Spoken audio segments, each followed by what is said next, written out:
सूरह अहज़ाब पारा नंबर 21 आया करीमा नंबर 14, 15 और 16। नहमदुहु व नुसल्ली व नुसल्लिमु अला रसूलिहिल करीम अम्मा बादु फ़अऊज़ु बिल्लाहि मिनश शैतानिर रजीम बिस्मिल्लाहिर रहमानिर रहीम वलौ दुखिलत अलैहिम मिन अक़तारिहा सुम्मा सुइलुल फितनता लआतौहा वमा तलब्बसू बिहा इल्ला यसीरा वलक़द कानू अहदुल्लाह मिन क़ब्लु लयुवल्लूनल अदबार व कान अहदुल्लाहि मस्ऊला कुल लन यनफ़अकुमुल फ़िरारु इन फ़ररतुम मिनल मौति अविल क़त्ल व इज़ल्ला तुमत्तऊन इल्ला क़लीला सदक़ल्लाहुल अज़ीम। वलौ और अगर दुखिलत घुस आते अलैहिम इन पर मिन अक़तारिहा मदीना तैयबा के अतराफ़ से दुश्मन, सुम्मा फिर सोइलुल फितनता इनसे कहा जाता कि आओ शर अंगेज़ी में दाखिल हो जाओ, लआतौहा तो ये फ़ौरन कबूल कर लेते, वमा तलब्बसू और ना तवक्कुफ़ करते, इल्ला यसीरा मगर बहुत थोड़ा, वलक़द कानू हालांकि ये वही लोग हैं थे अहदुल्लाह मिन क़ब्लु इससे पहले अल्लाह से अहद कर चुके थे, ला युवल्लूनल अदबार के वो पीठ नहीं फेरेंगे, वकान अहदुल्लाहि मस्ऊला और अल्लाह से जो वादा किया जाएगा वो क़यामत के दिन पूछा जाएगा उसके मुताल्लिक़। कुल महबूब फरमा दीजिए, लन यनफ़अकुमुल फ़िरार तुमको भागना कोई नफ़ा नहीं देगा, इन फ़रर तुम अगर तुम भागना चाहो, मिनल मौती मौत से, अविल क़त्ली या कत्ल से, व इज़ल्ला तुमत्तऊन इल्ला क़लीला और नहीं है इस दुनिया का नफ़ा मगर बहुत थोड़ा। अल्लाह जल्ला सुब्हानहु व तआला इन आयात मुक़द्दसा में कुफ़ार और मुनाफ़िकीन की ज़हनी फ़िक्री कैफ़ियत को बहुत ही हकीकत के करीब ले जाकर अल्लाह समझा रहे हैं कि इनकी ज़हनी और फ़िक्री कैफ़ियत क्या है। आज तो बहाने बना रहे हैं ना, हमारे घर गैर महफूज हैं, आप हमें इजाज़त दीजिए हम जाएं अपने घरों की हिफाजत करें, कहीं हमारे बाल बच्चों पर कोई हमला ना कर दे।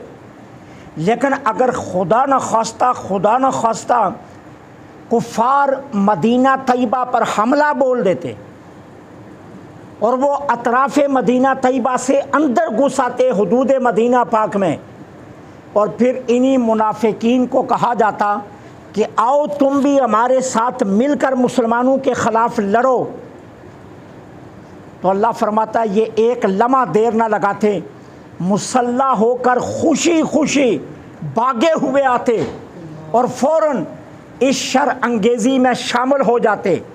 उस वक़्त ना इन्हें घर बार की परवाह होती, ना बीवी बच्चों की परवाह होती, और ना फिर इनके पास ये होता कि हमारे घर गैर महफूज हैं, बल्कि ये उस वक़्त क्या करते, जत्था बनकर मुसलमानों को मटाने के लिए कुफ़र का भरपूर साथ देते। ये है इनकी ज़हनी कैफ़ियत। और महबूब ये कोई नई बात नहीं है, रोज़ अज़ल से मुनाफिकीन और कुफ़ार का यही शेवा रहा है, यही इनका तरीक़ा रहा है कि ये जहाँ कहीं मुसलमानों को नुकसान पहुँचाने की बात आती है ये बाज नहीं आते, ये नुकसान पहुँचा कर ही छोड़ते। इसलिए हम तुम्हें कह रहे हैं कि यहूद और नसारा को अपना दोस्त मत बनाओ। फिर हालांकि सच पूछो तो ये इससे पहले अल्लाह की कसमें उठा कर वादा कर चुके हैं कि हम पीठ नहीं फेरेंगे। हम सीना सबर होकर लड़ेंगे, हम खून के कतरे तक बहा देंगे, जान की बाजी तक लगा देंगे। अब इनसे ज़रा पूछो, तुम्हारे वादे और तुम्हारे दावे कहाँ गए? जो बहाने बनाकर इजाज़तें मांग रहे, इनसे पूछो तो सही, वो तुम्हारे वादे और तुम्हारे दावे कहाँ गए?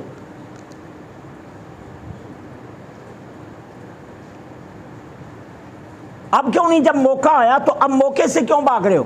तुम तो कहते थे हम अल्लाह के नाम पर जान कुर्बान कर देंगे, हम अल्लाह के नाम पर जो है वो खून का आखिरी कतरा तक बहा देंगे, और जब अब कतरे बहाने का मौका आया तो आप बहाने बनाकर चुपके से खिसकना चाहते हो। बताओ तो सही, वो जो वादे किए थे वो वादे कहाँ हैं और वो दावे कहाँ हैं?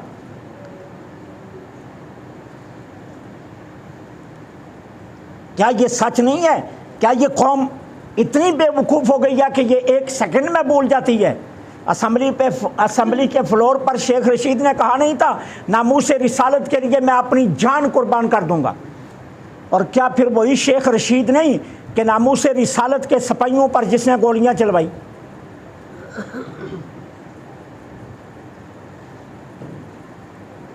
यारो कितने नादान हो तुम। तुम्हारा किसी ने 100 रुपया उधार देना हो तो 10 साल नहीं बोलते, और नामूस रिसालत की बारी आती है तो एक लम्हे में भूल जाते हो कि ये कितने बड़े गद्दार हैं, और वो पीर कितना बड़ा नामूस रिसालत का गद्दार है जिसने इसको अपने आस्थाने पर बुलाकर इससे खिताब करवाया। ये चंद दिन पहले मीडिया पर तस्वीर आई है, कितना बड़ा गद्दार वो पीर है कि जिसने शेख रशीद को अपने आस्थाने पर तकरीर के लिए बुलाया। भूलो मत, याद रखना, सिर्फ नामूस रिसालत का सिपाही बनना यही काम आएगा दुनिया में भी और आखिरत में भी। ये जिन पीरों के पीछे भागते फिरते ना तुम, ये दुनियादार, ये जाग जो बैठे हुए हैं आस्थानों पर, ये क़यामत के दिन खुद मुंह छुपाते फिरेंगे। जिन्होंने दौलतों के अंबार इकट्ठे किए हुए हैं, जिन्होंने जायदादें बनाई हुई हैं, बैंक बैलेंस बनाए हुए हैं, जो 2-2 करोड़ की गाड़ी से नीचे नहीं उतरते, इन चोरों के पीछे मत जाओ। नामूस रिसालत से वफादारी करना दुनिया में भी यही काम आएगा, कब्र में भी यही काम आएगी, और माशर में भी। अल्लाह की कसम, दुनिया में भी हमारी सारी इज्जतें हुजूर के नाम के सदके। अगर हुजूर से हमारा कोई ताल्लुक नहीं, हमारी कोई इज्जत नहीं है। और कब्र में अगर सरकार के सिवा किसी ने आना नहीं है, किसी रिश्तेदार, किसी और ने नहीं आना। इमाम बुखारी कितने अजीम इंसान थे, उन्होंने अपनी बुखारी में 3 सवालों का जिक्र ही नहीं किया। उन्होंने बुखारी में कहा कब्र में सवाल ही एक होना है, और सिर्फ हजूर के मुतालिक। इमाम बुखारी ने नहीं लिखा 3 सवाल, पूरी बुखारी खंगाल कर देख लो। इमाम मुस्लिम ने 3 सवाल लिखे मुस्लिम शरीफ के अंदर। इमाम बुखारी कहते हैं मैं 3 सवालों का कायल ही नहीं हूं, कब्र में सिर्फ एक सवाल हुजूर के मुतालिक होगा कि तू बता इस जात का कितना वफादार रहा है। बुखारी तो कहता है सिर्फ एक सवाल हो, ठीक है। और माशर में बिना सरकार के कौन आएगा काम? वहां तो अंबिया हाथ खड़े कर जाएंगे, उलुल अज़म रसूल कह देंगे ये काम आज हम नहीं कर सकते। हज़रत इब्राहीम खलीलुल्लाह जैसी शख्सियत कह देगी कि भाई ये काम मेरे बस की नहीं है, ये काम मेरे बस का नहीं है। और फिर सरकार कहेंगे हाँ हाँ आओ मेरे पास, आज मैं हूं तुम्हारे दुखों का मदावा करने वाला। माशर में हुजूर काम आएंगे, कब्र में हुजूर काम आएंगे, और दुनिया में तो हमारी इज्जत ही हुजूर के सदके। आजमा कर देख लो। आला हजरत ने यूं तो नहीं कहा जो तेरे दर से यार फिरते हैं दर बदर खार फिरते हैं, जो तेरा दर छोड़ देते हैं फिर दुनिया की ठोकरें खाते फिरते हैं। ठीक है। और जिन्होंने हुजूर से वफा की है, आपकी निगाहों के सामने अल्लाह ने उन्हें कितनी इज़्ज़तें अता की, कितनी अल्लाह ताला ने उनको इज़्ज़तें अता की। इज़्ज़त दुनिया में भी, इकबाल जैसा शख्स भी कहता है कि हमारी इज़्ज़त हुजूर के नाम के सदके। और इकबाल ने तो इंतहा यहाँ कर दी, बे मुस्तफ़ा बे रसा खेशरा के दीन हमाऊस गर्ब ऊना रसीदी तमाम बुलाबिस्त। इकबाल कहता है अपने आप को हुजूर के दामन से वाबस्ता कर ले, अगर तू हुजूर का नहीं बन सका तो याद रख तू भी अबू लाबी है। इकबाल ने तो साफ कह दिया कि अगर तू रसूलुल्लाह सल्लल्लाहु अलैहि वसल्लम का नहीं बन सका तो तू अबू लाबी है। तो इसलिए हुजूर के साथ वफादारी यही सबसे बुनियादी। तो कल तक तो तुम कस्में उठाते थे हम जान कुर्बान कर देंगे, हम सीना सबर लड़ेंगे, हम किसी को जुर्रत नहीं देंगे कि वो मदीना तैयबा की सरहदों से अंदर दाखिल हो जाए। और आज खिसकने लगे हो, बताओ तो सही ये क्या माजरा क्या है? वो वादे वईद कहाँ गए तुम्हारे? वो वादे और दावे किधर गए तुम्हारे? ज़रा बताओ तो सही। वकान अहदुल्लाह मसऊला, और तुम्हारा क्या ख्याल है अल्लाह के नाम की कस्में उठाकर जो तुमने वादे किए हैं, क़यामत के दिन रब पूछेगा नहीं? कहा बुलाया नहीं जाएगा, एक एक जुमला याद रखा जाएगा और क़यामत के दिन एक एक जुमले के मुतालिक पूछा जाएगा। हमारे नाम की कस्में खाकर वादा करता था, अब बता तो सही वो वादा निभाया कितना है? भूला नहीं जाएगा ना बुलाया जाएगा, हर एक चीज़ का सवाल होगा। फिर फरमाया कुल महबूब फरमा दो, ऐ बगोरो अगर तुम मौत और कत्ल के डर से मैदान जिहाद से भाग रहे हो तो तुम्हारा क्या ख्याल है ये भागना तुम्हें नफ़ा देगा? क्या इसके ज़रिए तुम मौत से बच जाओगे? वो मैदान जिहाद से भागकर तुम मौत से बच जाओगे? कहा नहीं नहीं, मौत से बचने का कोई रास्ता ही नहीं है। कैसे बचोगे? कहाँ जाकर बचोगे? किस मुकाम पर बचोगे? दौड़ लो, कहाँ तक दौड़ सकते हो? और अगर ऐसा हो गया कि तुम मैदान जिहाद से भागे मौत के डर से और घर पहुंचे भी ना तो दरमियान में मौत आ गई तो फिर क्या होगा? घर ही ना पहुंच सके तो फिर क्या होगा? कहा महबूब फरमा दो लन यनफाकुमुल फिरार, ये भागना तुम्हें कोई फ़ायदा नहीं देगा। इन फररतुम मिनल मौत या बिल क़त्ल, अगर तुम मौत और कत्ल से भागते हो जिहाद के मैदान से तो ये तुम्हें कोई फ़ायदा नहीं देगा। अच्छा, एक लम्हे के लिए हम कह भी लें कि ये फ़ायदा देगा तो वज़ल्ला तुमत्ताऊन इल्ला क़लीला, कितना नफ़ा उठा लोगे यार? 2 साल जी लोगे, 6 साल जी लोगे, 10 साल जी लोगे, 40 साल जी लोगे मैदान जिहाद से भाग कर, लेकिन हमेशा के लिए जो तुम्हारे नाम पर बुज़दिली और नामर्दी की तोहमत लगेगी वो किधर जाएगी? सारी उम्र बुज़दिली और नामर्दी की तोहमत लगी रहेगी कि ये वो है जो मैदान से भाग आया था, ये वो मुनाफिक है जो जिहाद से भाग आया था, ये वो है जो रसूलुल्लाह को छोड़कर भाग आया था, ये वो है कि जिसने कस्में उठाई थी लेकिन कस्में तोड़कर भाग आया था। नफ़ा दुनिया का कितना भी ले लोगे लेकिन ये तोहमत तो नहीं धुल सकेगी। ये तोहमत तो तुम्हारे नाम के साथ हमेशा के लिए लग जाएगी।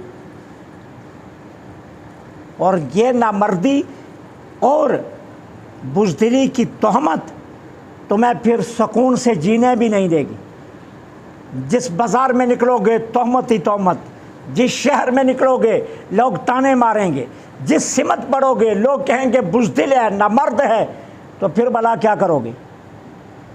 तो कहा ईमान वालों, मुनाफिकों की चालों से बाखबर रहो, कुफ़ार की चालों से बाखबर रहो, कुछ भी हो जाए ये तुम्हारे नहीं हो सकते। शेख सादी रहमतुल्लाह अलैह ने इसीलिए तो कहा ना, गुर्क ज़ादा गुर्क शवद, गरचे बा आदमी बुज़ुर्ग शवद। शेख सादी रहमतुल्लाह अलैह फरमाते हैं, भेड़िए के बच्चे को पैदाइश के दिन से लेकर तुम अपनी गोद में ले लो, उसे अपने हाथों से निवाले खिलाओ, अपने हाथों से दूध पिलाओ, परवान चढ़ाओ, जवान करो, लेकिन याद रखना वो भेड़िए का ही बच्चा है, वो तुम्हारा बच्चा नहीं बन सकता, वो इंसान का पुत्र नहीं बन सकता। भेड़िए का बेटा भेड़िया ही रहता है, भेड़िए का बच्चा भेड़िया ही रहता है। तुम उसके साथ जितनी मर्जी मोहब्बतें बांट कर देख लो, लेकिन जब कभी उसको मौका मिला वो तुम्हें माफ़ नहीं करेगा। आप अखबारात में पढ़ते हो ना कि जो शेर की खिदमत करता है कभी कभी शेर उसी को ही रगड़ जाता है, माफ़ी उसको भी नहीं देता, ये भी नहीं सोचता कि ये कब से मेरी खिदमत कर रहा है, मैं बच्चा था इसने मुझे पाला, जवान किया, बड़ा किया, वो रगड़ा लगा जाता है। तो कहा इसलिए कुफ़ार तुम्हारे दोस्त नहीं हो सकते, मुनाफिकीन तुम्हारे दोस्त नहीं हो सकते, तुम्हारे दोस्त सिर्फ ईमान वाले हैं, और वो ईमान वाले कि जो रसूलुल्लाह के वफ़ादार, जो हुजूर के वफ़ादार है। जो हुजूर के वफ़ादार नहीं है वो तुम्हारे दोस्त नहीं हो सकते। अल्लाह से दुआ है अल्लाह हक़ कहने, हक़ सुनने, हक़ पर अमल